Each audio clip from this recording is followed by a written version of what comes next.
Meron ka bang kilala o baka ikaw mismo na naaapektuhan ng online gambling?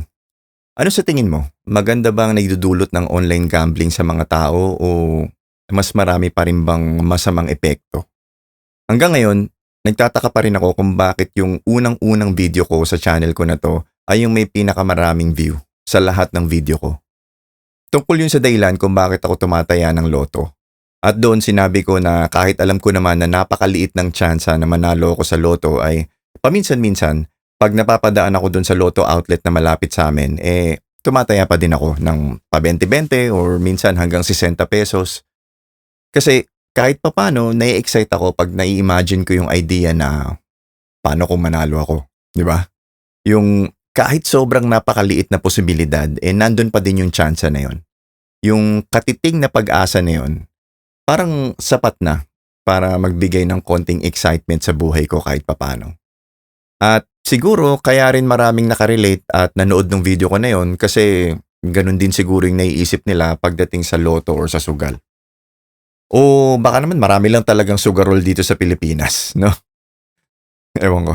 Anyway, nakikita ko ngayon yung mga usapan tungkol sa online gambling at sa nagiging epekto nito sa mga tao. At dalawa yung magkaibang solusyon na naririnig ko. May mga nagsasabi na dapat ipagbawal na lang ng tuluyan lahat ng online gambling. Total ban, kumbaga.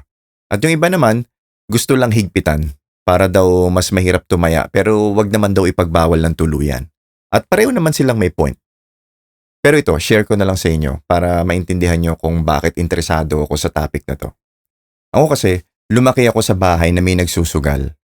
Hindi online kasi wala pa namang cellphone at internet noon. Yung tatay ko kasi bayang karerista. Yan yung tawag sa mga tumataya sa karera ng kabayo dito sa Pilipinas. Karera ng kabayo yung sugal niya. At naalala ko nung bata pa ako tuwing Sabado-Linggo, naririnig ko na agad yung tunog ng radyo.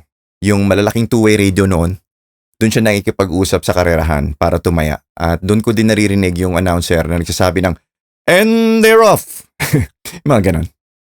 Tapos, hawak-hawak ni Erpat yung papel ng dividendazo yung tawag nila. Yun yung parang dyaryo ng mga karerista. Nandun yung listahan ng mga karera nung araw na yon, yung mga tips at kung sino yung lamado, sino dehado, at kung ano-ano pang mga bagay tungkol sa karera ng kabayo.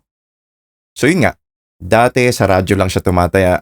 Nung nagkaroon na kami ng landline sa telepono na, nung dumating na yung cable TV, syempre napapanood na niya sa bahay yung mga karera.